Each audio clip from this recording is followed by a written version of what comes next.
recevoir Dr. John Grants. Alors, il est question de réussite. Ma question à toi, c'est l'échec. Est-ce que ça existe? Oui, très bien. Justement, ce soir, je vais parler de l'échec aussi. Vous savez, quand j'ai fait ces conférences, je me souviens, réussir, réussir. Et puis, dans cette série de réussir, il y avait l'échec. Et je me suis aperçu que les gens étaient beaucoup plus intéressés par l'échec que par la réussite. Et il me dit, mais quand est-ce que vous allez écrire un livre sur l'échec? J'ai dit, mais quand même, l'échec, il a sa place, mais il faut quand même pas qu'il prenne tout un livre. Et merci Caroline, ça me fait très plaisir. Il y a très longtemps que j'ai écrit ce livre, et quand je l'ai écrit, j'étais chef de jeunesse. Et je l'ai écrit parce que je me suis rendu compte que beaucoup de jeunes adventistes qui avaient des possibilités, un potentiel extraordinaire, n'avaient pas une vision optimiste de leur avenir et de leur vie. Et moi qui venais de me convertir, qui partais d'un niveau où je ne voyais pas du tout d'avenir pour moi, je pensais que jamais je pourrais faire des études jusqu'au baccalauréat, je pensais que jamais je ne pourrais rencontrer des gens importants, je me voyais complètement cantonné dans un cadre restreint, limité, paralysé. Si bien que quand je voyais les chauffeurs de taxi, je me disais, ah, si un jour je pouvais devenir chauffeur de taxi, au moins eux, ils bougent. Moi, je reste sur place. Alors je pense que le Seigneur a, même si à l'époque je n'étais pas croyant, et il a entendu ma prière, certainement, parce que ces 20 dernières années, j'ai fait presque 4 millions de kilomètres en avion, de vol, 4 millions. Donc maintenant, je dis, Seigneur, ça va, tu as exaucé ma prière, maintenant je peux rester un peu tranquille.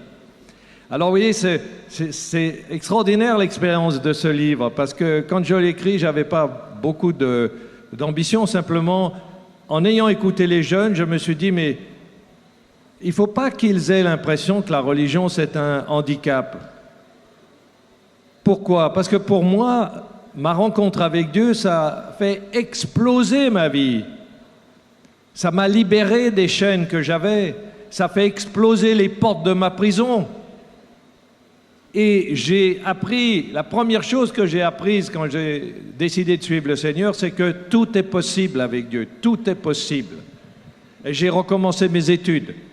Le premier mois à Collonges, je suis allé à Collonges, j'avais déjà plus de 18 ans, 19 ans, j'étais en classe de seconde avec des beaucoup plus jeunes et je devais tout réapprendre. J'étais incapable de parler 2 ou 3 minutes en public. J'étais bloqué, complètement bloqué, je ne savais plus faire une phrase. Vous savez, je parlais comme les jeunes, mais aucune phrase se construisait. Et puis ensuite, quand j'écrivais, c'était une catastrophe. Je me souviens, la première dissertation que j'ai faite, j'avais eu 12 sur 20, moins 8 pour l'orthographe. Il restait 4. Et mon professeur, qui était Norbert Ruchdet, docteur Norbert Ruchdet, avait dit à mes parents, ils se donnent beaucoup de peine, mais je crois quand même qu'il faudrait retourner, ils devraient retourner en classe de 3e. Et à la fin du premier trimestre, j'étais second en littérature. Pourquoi? Parce que, et cette expérience, je l'ai conduite toute ma vie. Je pensais que si j'arriverais au bac, au moins en fréquentant la classe de philosophie quelque temps, ce serait pour moi un succès énorme. Et puis au moment de faire ma terminale, j'ai été appelé au service militaire. Alors tout était brisé, je me suis dit, alors maintenant 2 ans qui sont finis, eh bien figurez-vous que pendant mon service militaire, en accomplissant un service militaire complet, où je suis devenu infirmier militaire. Heureusement que vous n'étiez pas passé dans mon hôpital, hein. Mais infirmier militaire. Et en plus, j'aidais les cardiologues, vous savez, de faire les radios. Manipulateur en radio, on appelait ça à l'époque. Eh bien, malgré tout cet emploi du temps chargé, j'ai pu passer mon entrée à l'université, toute une série de miracles pour y arriver, et faire ma première année d'université. C'est-à-dire, quand j'ai terminé mon service militaire, qui aurait dû me faire perdre 2 ans, j'avais gagné 2 ans. Alors, vous voyez, quand vous avez ces expériences, et que quelqu'un qui est dans l'église, un jeune, et qui vous dit, moi, j'ai pas tellement d'ambition, je pense que ça va pas marcher, et qui voit sa religion comme un handicap, je veux dire, il y a quelque chose qui va pas, il y a quelque chose qui marche pas, parce que justement, quand vous rencontrez Dieu, c'est tout l'inverse d'un handicap. Dieu, c'est un plus dans notre vie. Dieu, c'est un plus dans notre réussite. Dieu nous aide à réussir. Il ouvre les portes. Et ça, j'aimerais que vous en soyez convaincus. Vous avez tous, quelle que soit votre origine sociale ou intellectuelle, etc., vous avez tous un potentiel extraordinaire. Quels que soient vos échecs, nous avons tous un potentiel extraordinaire. Parce qu'avant tout, nous sommes des enfants de Dieu. Et l'Éternel fera de toi la tête et non la queue. C'est l'Éternel. Vous voyez, je crois qu'il faut garder cet état d'esprit, un état d'esprit très positif. Il ne faut pas avoir peur, on est du côté du victorieux, on est du côté du ressuscité. Qu'est-ce qui pourrait nous arrêter quand on est du côté du ressuscité? Celui qui a vaincu la mort, vous vous imaginez? Il a vaincu la mort. Il nous ouvre les portes de la vie éternelle. Alors la vie ici-bas avec lui, c'est une aventure extraordinaire. C'est une grande aventure. Et c'est pour ça que j'ai fait ce livre. Et c'est pour ça aussi que quand j'en ai encore l'occasion, eh bien, je donne des conférences. J'en ai donné aux Philippines pendant 10 soirs. J'en ai donné en Afrique, j'en ai donné à Madagascar, etc. Et c'est toujours pour moi un grand plaisir. Vous voyez, je voudrais qu'à la fin de cette conférence, vous soyez tous très encouragés. Quel que soit votre âge, que vous soyez encouragés, que vous ayez vraiment le sentiment que vous avez fait le bon choix en suivant le Seigneur. Et que si vous êtes jeune, votre vie va être une aventure exceptionnelle. Et que rien ne pourra vous arrêter. Ah, vous aurez des hauts et des bas, c'est pour ça, ce soir, on va parler de l'échec. Mais vous allez dépasser tout cela. Et alors, quand on va parler de l'échec, j'ai un motto que je voudrais partager avec vous et qu'il faudra vous répéter toujours. C'est quelques mots, c'est pas fini. C'est pas fini. Mais l'histoire n'est pas finie. Répétez après moi. Mais l'histoire n'est pas finie. Oui, vous n'êtes pas tellement convaincus pour l'instant. C'est juste vous vous échauffez, quoi. Mais mettez un peu plus de conviction. Alors, ça allait mal, mais l'histoire n'est pas finie. Alors, quand vous avez un problème, qu'est-ce que vous dites? Oui, un peu plus de conviction quand même, parce que là, si vous tombez, vous restez par terre avec cette conviction. Mais l'histoire n'est pas finie. Voilà, c'est ce qui se passe. C'est pour ça, quand on doit faire face à l'échec, on se dit, mais l'histoire n'est pas finie. Parce que l'échec fait partie de la réussite. Vous savez, l'une des plus belles expériences aussi que j'ai eues avec ce livre, c'était au Kazakhstan. Vous connaissez où c'est le Kazakhstan? C'est un pays qui fait frontière avec la Chine. Et j'étais allé à Chypre, pour préparer une rencontre avec les chefs religieux. Et j'avais voyagé pendant 3 jours, 3 nuits. Je n'avais pas dormi pendant au moins 3 ou 4 nuits, ou très peu dormi. Et je vais là-bas, au Kazakhstan, il y avait la grippe chinoise, là, vous savez. J'arrive au milieu de la nuit, à 2 heures du matin. Et j'arrive à l'aéroport, un petit aéroport, avec des policiers. C'était un peu comme il y a 40 ans en arrière, pendant la guerre froide, vous voyez. Et puis je me rends compte que Almaty, c'était tout près de la Chine. Et on parlait tous les jours de cette fameuse grippe en Chine où les gens mouraient. Et j'arrive, je sors de l'avion, je rentre dans cet aéroport, il y avait la police, et je vois tout le monde avec des masques. Et moi, comme je n'avais pas dormi, que j'étais vraiment pas en forme, ben ça m'a fait un choc. Je me suis dit, mais qu'est-ce qui se passe ici? Qu'est-ce que je viens faire ici? Mais tout le monde avec des masques. Alors, il faudra faire attention, j'espère que je ne vais pas attraper cette grippe. Et puis alors un groupe, des frères de l'église qui m'attendaient, ils me saluent, etc. Je passe là, tout le monde avec des masques. Je monte dans la voiture, je suis à côté de mon traducteur. Et j'étais à peine assis à côté de lui qui se met à tousser. Il était 3 heures du matin. Vous voyez un peu ce qui se passait dans ma tête. Je me suis dit, mais alors là, c'est sûr que j'attrape la grippe, là. Parce que lui qui est à côté de moi et qui tousse, C'est sûr que je vais attraper la grippe. Mais ça ne s'est pas passé, grâce à Dieu. Mais le sabbat matin, quand j'ai prêché dans cette petite église, à la fin du culte, il y a une petite dame âgée qui est arrivée avec mon livre « Réussir sa vie » traduit en russe. Il avait été un grand succès dans nos milieux en russe. Tous les livres avaient été traduits en russe. Et elle me demandait, ce livre, il était jauni. Vous voyez, les gens, elle l'avait lu, et puis elle me demandait de signer son livre. Une toute petite dame russe qui demandait de signer son livre. Au fin fond du monde, là-bas, à Almaty. Je me suis dit, c'est quand même extraordinaire. Alors, surmonter l'échec pour réussir. Quand on prend l'exemple, parce que la plupart des thèmes sont orientés sur la Bible, il n'y a pas de meilleures histoires que les histoires de la Bible.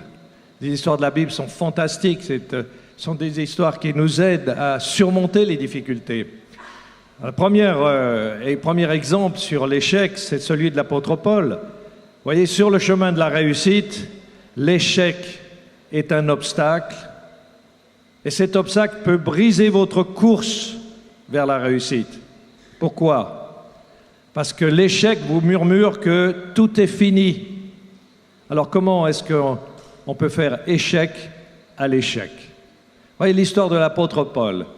Il prêche, c'est un homme extraordinaire, il prêche, il est convaincu, il arrive à Athènes, il doit attendre ses collègues et il commence, parce qu'il ne peut pas rester tranquille en place, il commence à prêcher dans la rue, les gens passent, ils l'écoutent, ils disent mais il a des choses intéressantes peut-être, invitons-le à l'aréopage. Il l'invite à l'aréopage et pour Paul c'est vraiment un événement exceptionnel, il va parler devant les philosophes, il va prêcher Christ devant les philosophes.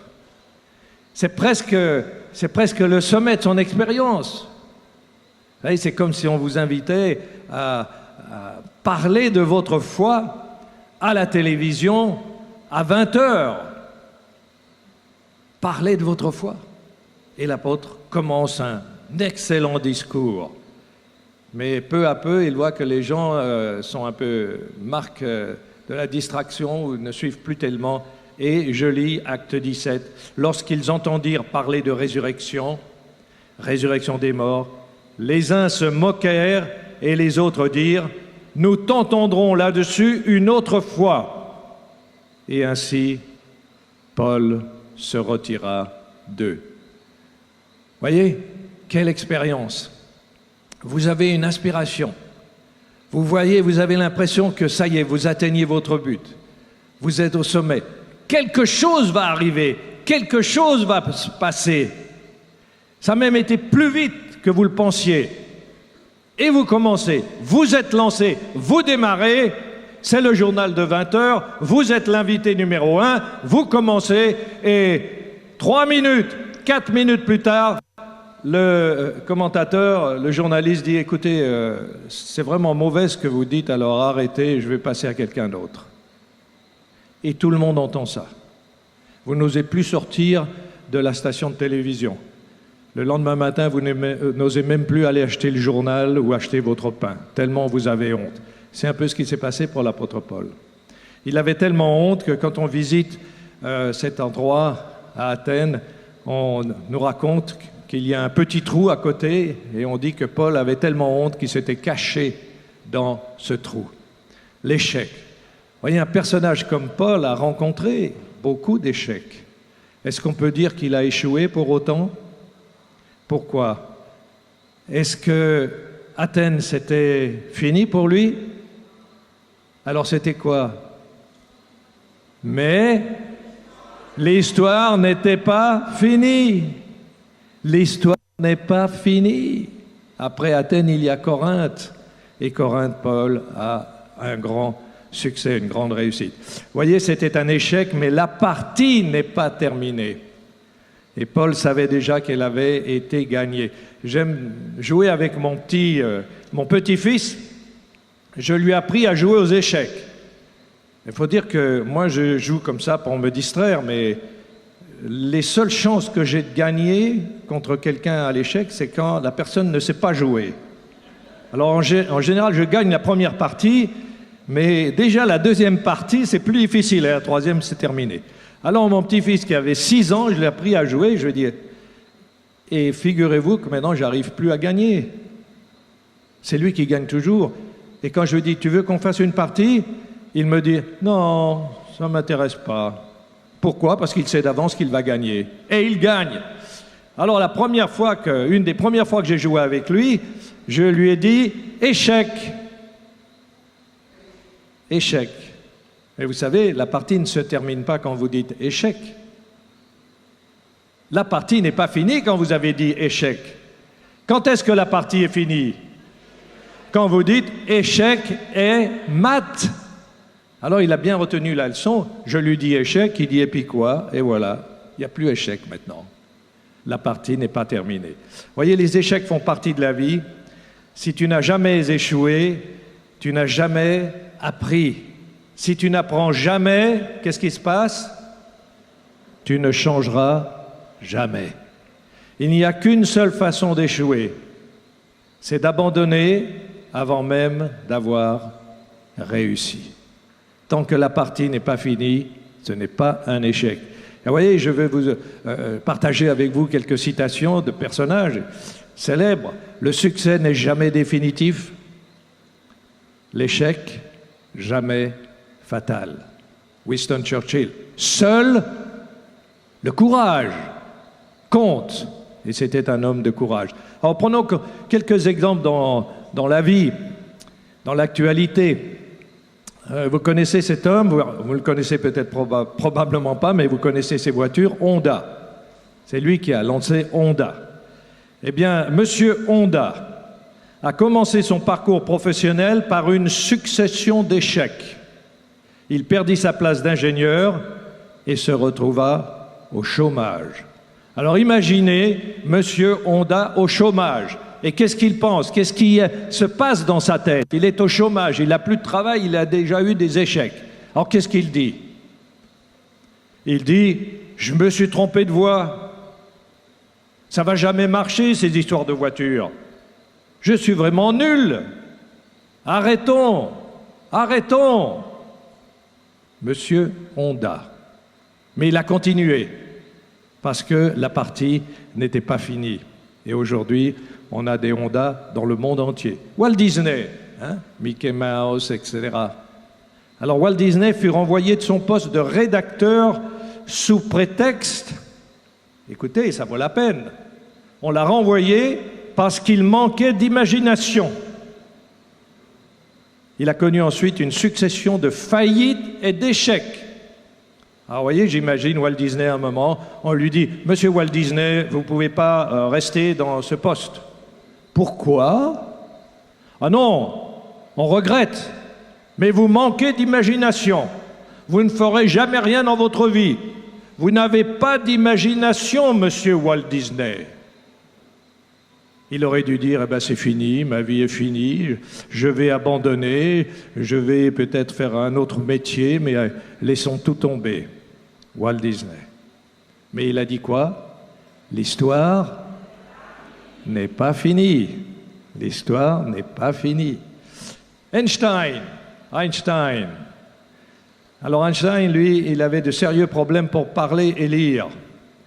Il était soupçonné de déficience mentale. Tiens, le petit Einstein qui vient à l'école. Oh madame, attention, ce petit, il est sous-développé. Son cerveau ne fonctionne pas très bien. Alors, soyez gentils avec lui. Einstein, déficience mentale. Il a été renvoyé de l'école normale. Monsieur Einstein, nous regrettons, mais vous n'êtes pas assez bon pour rester dans notre école. Dehors. Quelques années plus tard, on lui refusa l'entrée à l'école polytechnique. Bonjour, monsieur le directeur. Oui, votre nom, Einstein. Qu'est-ce que vous voulez faire? Je voudrais m'inscrire à l'école polytechnique. Non, mais c'est l'école polytechnique ici. Vous vous prenez pour qui, monsieur Einstein? Il n'y a pas de place pour vous ici. Voilà. Mais qu'est-ce qui se passait? Qu'est-ce qui s'est passé? L'histoire... J'ai rien compris. Fini, voilà, l'histoire n'était pas finie. Et il est devenu Einstein. Bill Gates, vous croyez que Bill Gates est arrivé tout seul? Vous croyez que Bill Gates, il s'est levé le matin, puis ça y est, clac, Microsoft. Bill Gates, il a abandonné ses études à Harvard et il a fait faillite. avec sa première entreprise, faillite. Il aurait pu arrêter et dire « c'est pas pour moi, j'arrête, j'abandonne ». Et Bill Gates. Steven Spielberg, il a connu une avalanche d'échecs, échecs universitaires, échecs télévisuels par 3 fois. Monsieur Spielberg, vous n'êtes pas capable de faire ce travail. Vous ne ferez jamais du bon cinéma. Même pas une émission de télévision. Nouvel échec universitaire. Il décroche son Business Award à l'âge de 35 ans. C'est quand même assez âgé. Steven Spielberg. Et le président Obama. Imaginez le président Obama. Si, quand il était enfant et qu'il allait à l'école, si on lui avait dit « Qu'est-ce que vous voudriez faire plus tard, petit Obama? Qu'est-ce que tu veux faire plus tard ?» Il aurait dit « Je ne sais pas, je vais essayer de trouver un bon métier. » Si quelqu'un lui avait dit « Petit Obama, un jour, tu seras le président de la plus grande puissance du monde. » Il aurait certainement dit « Écoutez, non, c'est même pas, je ne peux même pas rêver à cela. » Et pourtant, il est devenu le président Obama. Et lui aussi a rencontré des échecs. Et il a accompli une carrière brillante. Alors vous voyez, nous sommes tous candidats à l'échec. C'est normal.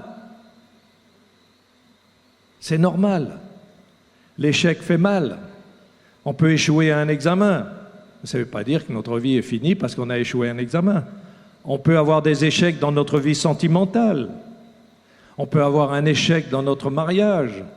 On peut avoir un échec dans notre éducation. On peut avoir des projets qui ne fonctionnent pas. Et chaque fois, c'est une tentation pour nous de dire « c'est fini, ça n'a pas marché, ça ne marchera pas, ça ne marchera plus ». Alors les conséquences de l'échec. Eh bien, quand on fait face à un échec, on a mal, on se sent mal, on a chaud, on a froid. Parfois, on disparaît sous les couvertures. Il y a des gens, quand ils font face à l'échec, ils se replient dans leur fauteuil ou dans leur lit et puis ils se couvrent de couverture et ils ne veulent plus rien voir. C'est comme une mort. Vous voyez ? Conséquences psychologiques, eh bien, on doute, on a peur, on oublie les victoires du passé, on pense qu'il n'y a plus de futur. Vous savez, quand vous avez un échec, vous n'osez pas recommencer. Vous avez peur, vous êtes paralysé. Donc l'échec vous paralyse et il vous fait croire que c'est fini, définitivement fini. Comportement, repli de soi, isolement, on ne veut plus rencontrer les autres, on ne veut plus parler, on se sent complètement exclu à côté. Et mental, c'est la confusion. C'est-à-dire quand on fait face à l'échec, on n'arrive plus à être clair au sujet de nos valeurs, de nos projets, de nos objectifs. Tout est confus. On ne sait plus très bien où on va. On ne peut plus faire de juste évaluation. Alors revenons à quelques exemples. Edison, le plus grand inventeur de tous les temps, il a été traité d'idiot. Lorsqu'il avait 7 ans, son instituteur le traita d'idiot. Monsieur Edison, oui, vous êtes un idiot. Ah, c'est dur. Quand vous avez 7 ans, quand on vous traite d'idiot, il faut survivre, hein. C'est comme un coup de massue. Après, vous vous dites, qu'est-ce qu'a dit l'instituteur? Qu'est-ce qu'a dit le professeur? Il a dit que j'étais un idiot. Maman, le professeur a dit que j'étais un idiot. Vous vous levez le matin, votre petit frère dit, alors l'idiot, ça va bien? Et vous êtes comme propulsé vers l'idiocratie. Il quitta l'école à 11 ans et lorsqu'il avait 7 ans, son instituteur le traita d'idiot et à 12 ans, ça va s'améliorer peut-être, mais non, à 12 ans, à l'issue d'une scarlatine, vous voyez, en plus il a une scarlatine, il commence à devenir sourd. Alors qu'est-ce qu'il fait? Il vend des journaux dans le train, comme ça il n'écoute pas les gens, il vend les journaux, allez, un journal, et il s'en tire comme ça, il commence à gagner un peu d'argent en vendant des journaux dans les trains.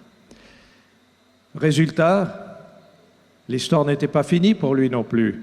Il a enregistré 1093 brevets, le plus grand nombre jamais attribué.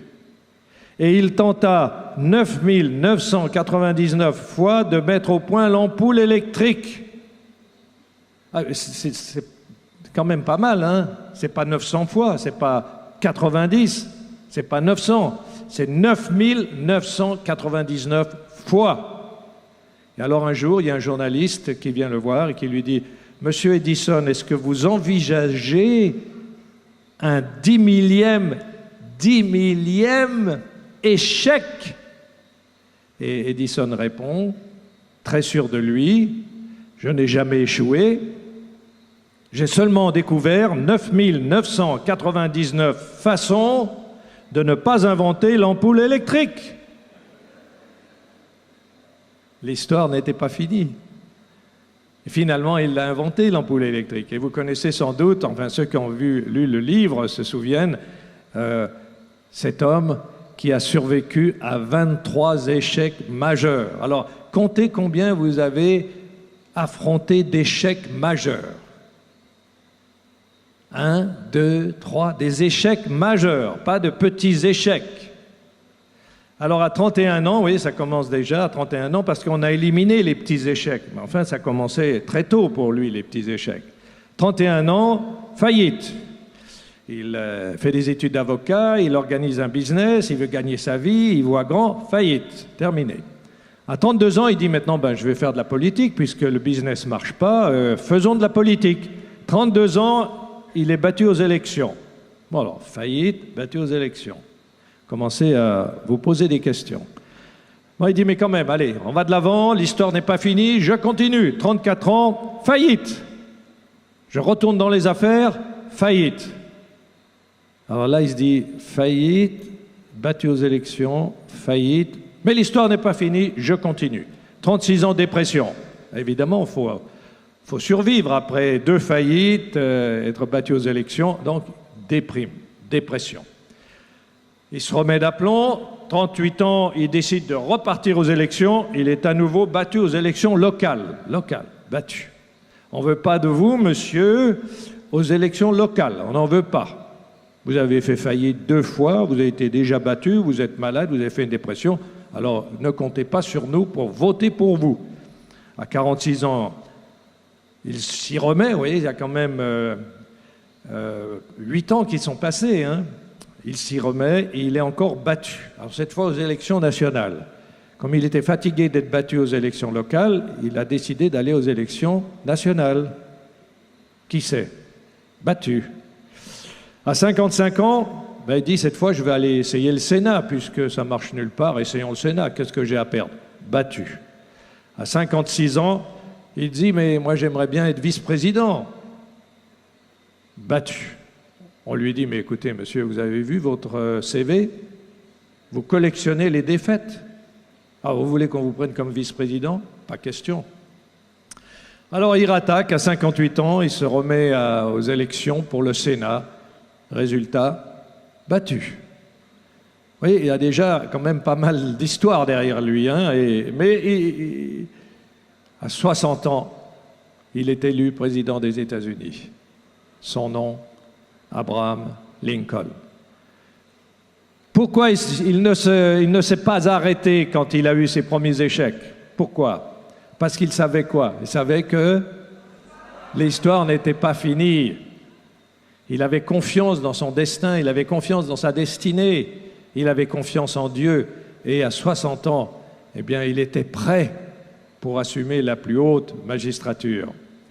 Et alors, c'est Abraham Lincoln qui dit « Ce que je veux savoir avant tout », il disait quand quelqu'un venait pour chercher du travail ou travailler avec lui, ce n'est pas si vous avez échoué, vous voyez, parce que lui, il avait une longue histoire, mais quoi? Si vous avez su accepter votre échec.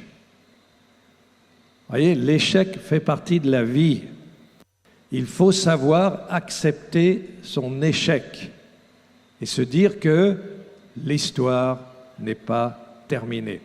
Quand nous avons organisé le Congrès mondial de la liberté religieuse à Cape Town, bien sûr, on est allé visiter la prison de Nelson Mandela et on nous a raconté l'histoire. Eh bien, Nelson Mandela est resté 27 années en prison. Et vous savez, pour lui, qui avait cette vision d'une nouvelle Afrique du Sud, eh bien, je pense que la 26e année, peut-être 26e année et 6 mois, il devait se dire, mais on n'en sortira jamais. Je ne vais jamais sortir de là. Peut-être que ce serait mieux de mourir tout de suite. Je vais rester toute ma vie dans cette prison. Mais il a tenu le coup. Pourquoi? Parce qu'il savait que l'histoire n'est pas finie.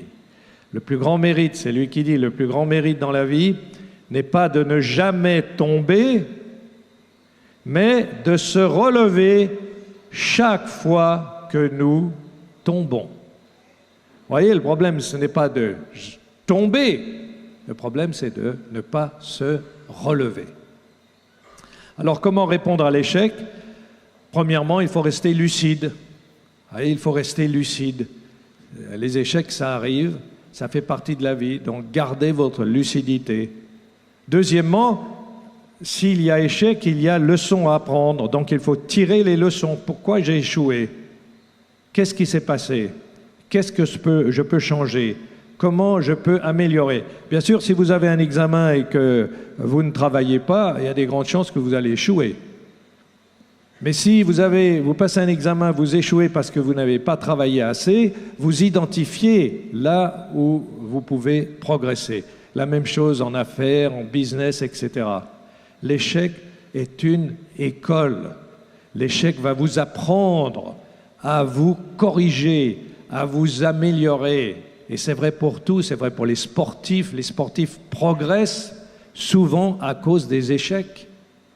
Ils recommencent l'entraînement, ils s'entraînent davantage. Vous voyez, tirez les leçons de l'échec. L'échec devient alors à ce moment-là un allié, un ami. Confiez-vous. Évidemment, comme ça fait mal d'échouer, c'est bien d'en parler.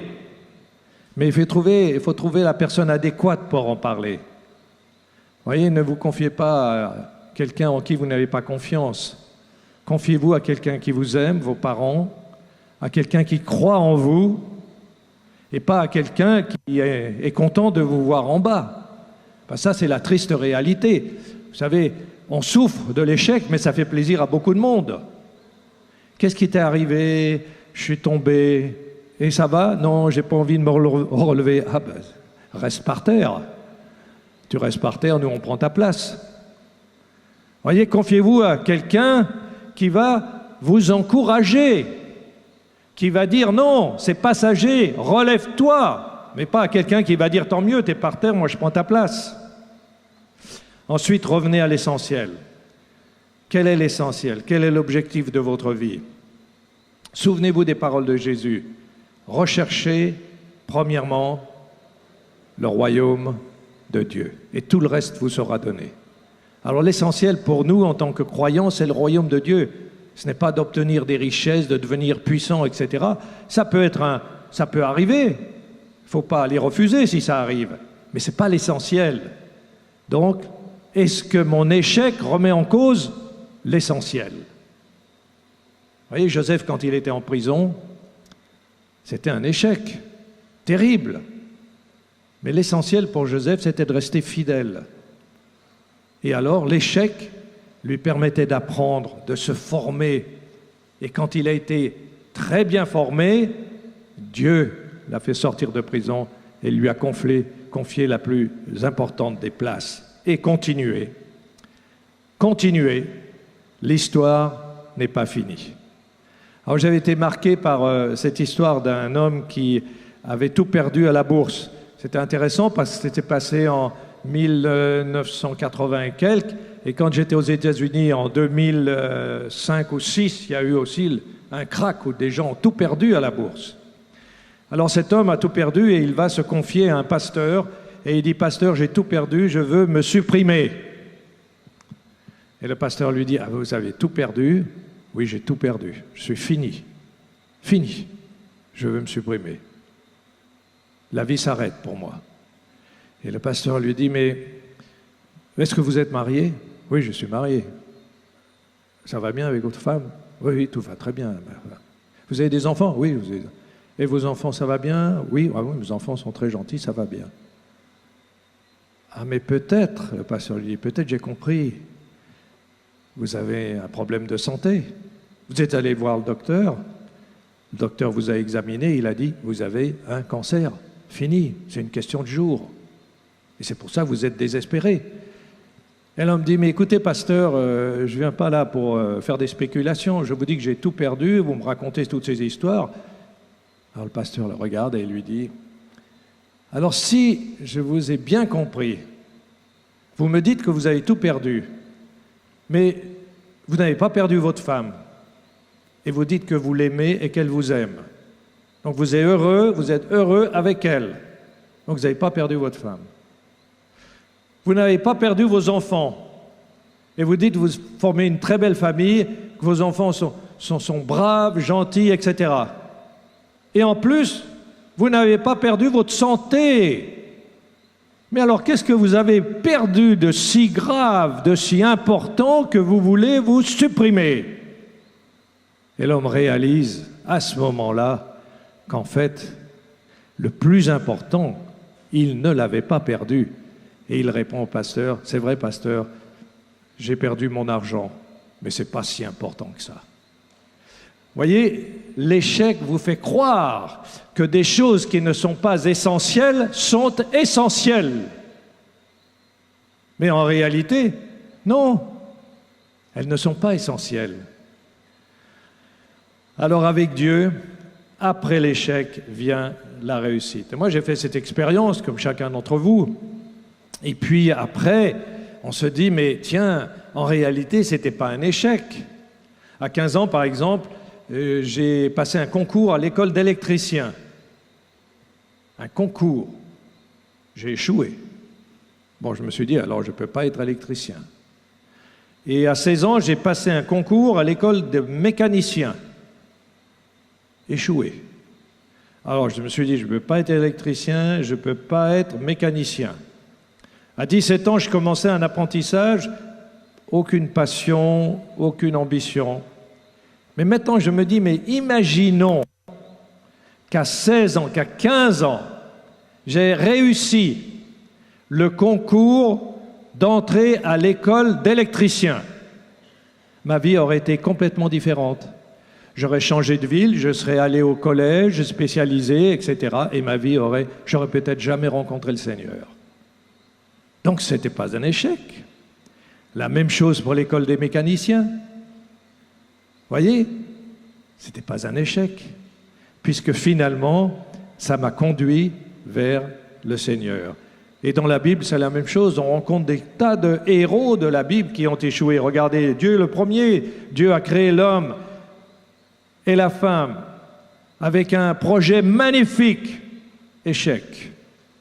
Adam et Ève sont expulsés du paradis.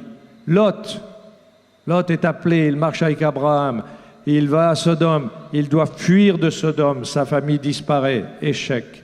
Moïse doit s'enfuir d'Égypte, son peuple adore le veau d'or, échec.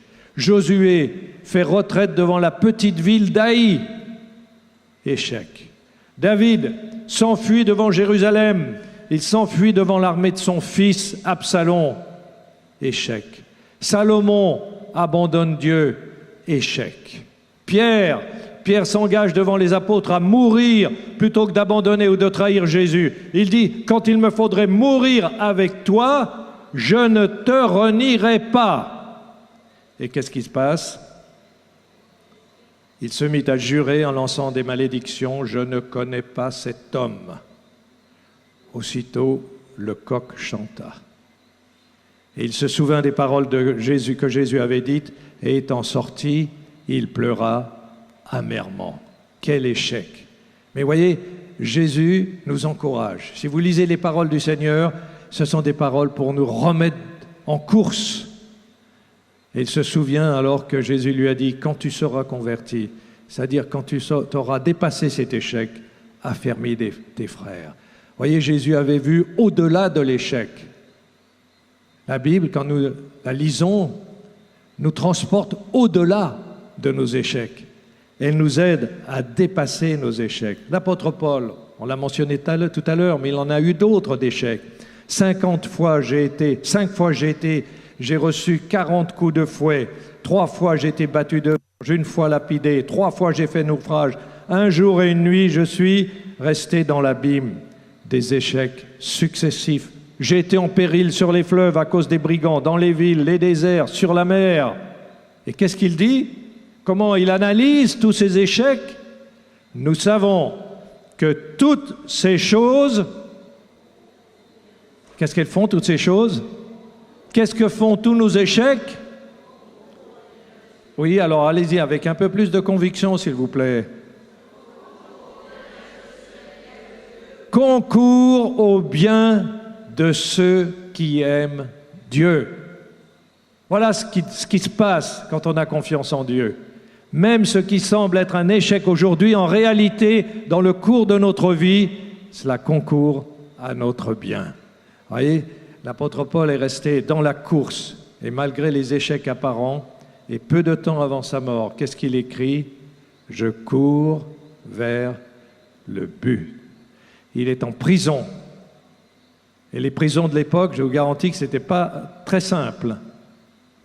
Il est en prison, il pourrait être découragé, complètement abattu. Il sait que probablement il va être exécuté et il écrit « Je cours vers le but ». Il est toujours en marche. Et Jésus sur la croix, ce n'est pas le plus énorme des échecs. Et pourtant, quand il est sur la croix et juste avant de mourir, alors que tous ceux qui sont autour de lui disent « c'est fini », il a échoué, complètement échoué, Jésus dit « tout est accompli ». C'est-à-dire que ma vie a été utile et elle a atteint son but. Et en réalité, quand Jésus était sur la croix, est-ce que l'histoire était finie? L'histoire n'était pas finie. L'histoire n'était pas finie. En réalité, elle commençait. Vous voyez, l'échec fait partie de la vie. Faites-en vous un allié, acceptez-le comme un message sur la route du succès. Vous voyez, ce grand champion dont la maman est d'ailleurs adventiste, Usain Bolt, eh bien, avant d'être arrivé au stade où il collectionne les médailles d'or, combien de fois il a eu la tentation d'arrêter, de laisser tomber. Il a continué, il a dépassé ses échecs. Alors maintenant, si vous voulez, on va faire un petit exercice. Premièrement, je vais vous demander de faire la liste de 3 échecs qui vous ont marqué. Pensez, vous n'avez pas besoin d'écrire, enfin si vous voulez écrire, vous écrivez, mais allez-y, faites cette liste. 3 échecs qui vous ont marqué. Et vous pouvez, si vous pouvez aussi le faire ce soir, simplement noter cet exercice.